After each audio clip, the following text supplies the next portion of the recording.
Hey friends, welcome to day 25 of our 31 days of watercolor practice. Today we are going to be painting some monochrome flowers, perfect for any greeting card or just a beautiful painting. So let's jump in and get started.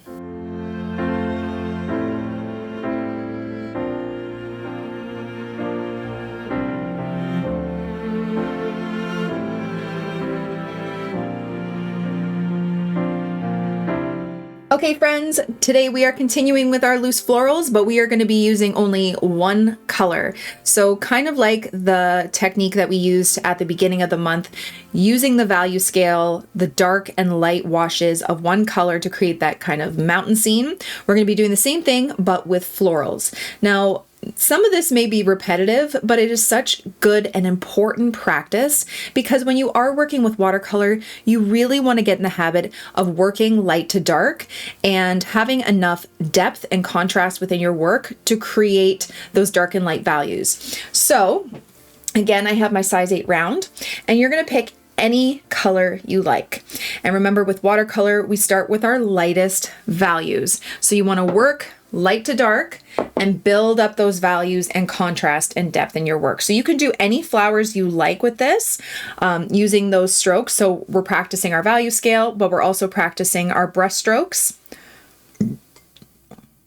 And we're just going to get right into it. So I think I'm going to use a blue just because I love blue. And I want to start by using my lightest wash. Right, so I'm just watering it down, maybe washing my brush off in my palette a little bit. And I'm just going to start by creating some really light colored flowers. Now, they don't all have to be light and then you work up to dark. You can have some that are darker. I'll show you. I'm just going to do this like peony shape. So I do my petal, my more rounded petals here. Maybe I'll have one kind of falling to the side and then these little kind of curves going around the top. Like that. And then what I like to do with my loose florals is actually grab some of that darker color and I like to tap it in. Now, see how that's moving? It's not really blooming out. It's because there's a puddle there. Okay, so I'm just going to move that around. When there's puddles in our work, the color won't really bloom the way we want it to. It will just kind of move within the water. So you want to make sure that it's all wet but distributed evenly. We talk about that a lot. Then you go back in with your color and you should get more of like one of those little explosions. Okay, so I'm just gonna add some darker color here. This isn't looking great right now, but that's fine. I'm gonna add some medium kind of blue tones over here. Just move some of that color around like that. Maybe grab a little bit more, do a darker leaf. So you can really build up the contrast with some darker leaves, like so. Then I like to water it down and have some lighter values. Having the contrast of different values within your leaves is really beautiful too. I'll tap in a little bit darker value right there. Let's do another. This flower is not good. I don't know. I'm going to try and round it out a bit more, make it a little bit more loose. That's a little bit better. But you're just going to play with your brush strokes, just painting florals all over the page. Let's try and do another flower over here. So I'm going to kind of go back and forth using light and medium values.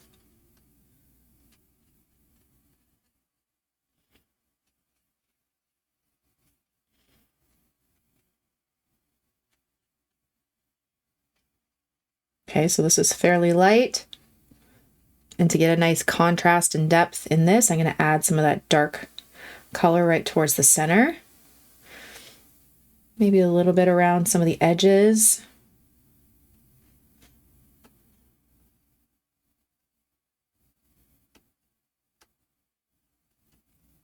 Like so.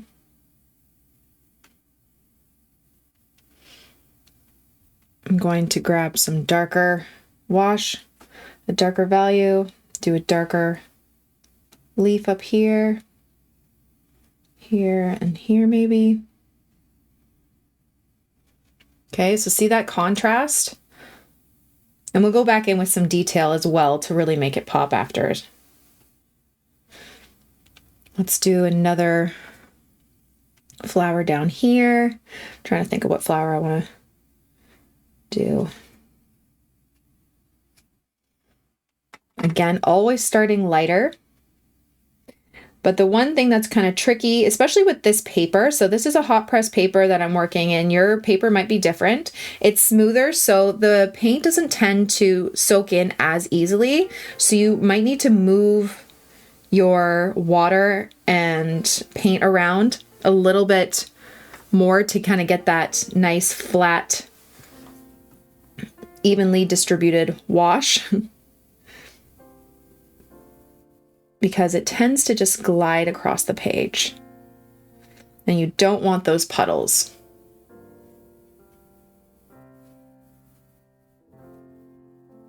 Like that. And you're just going to continue to build up the color. Going to add some darkness to some of the edge while it's still wet.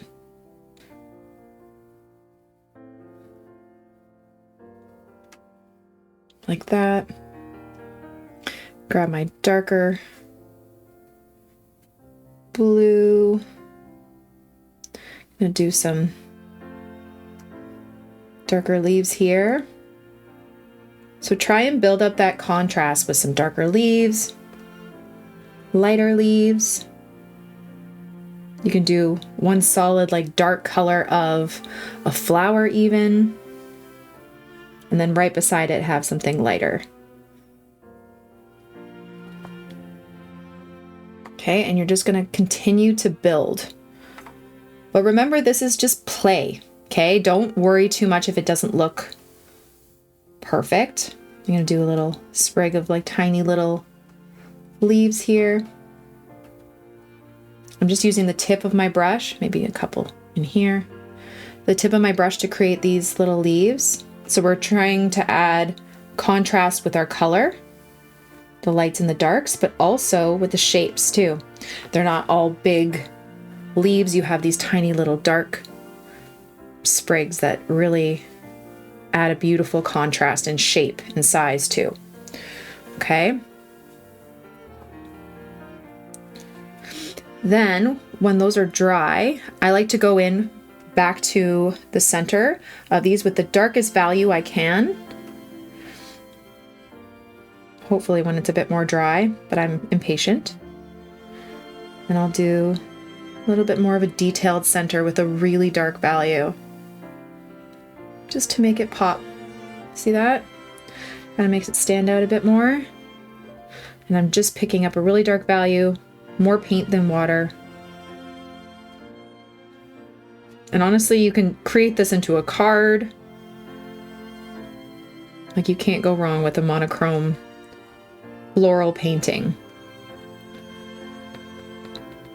Like that, you could do maybe a little bit of darkness over here. You can even add some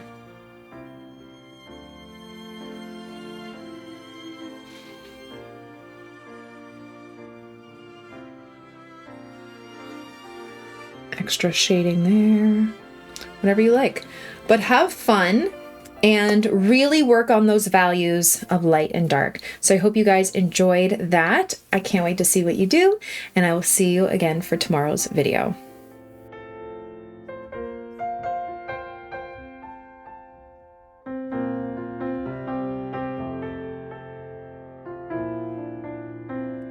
Thank you all so much for watching. I hope you enjoyed it and I hope you learned something. Don't forget to subscribe to this channel and follow me on all my other platforms for tons more content. See you guys tomorrow. Bye.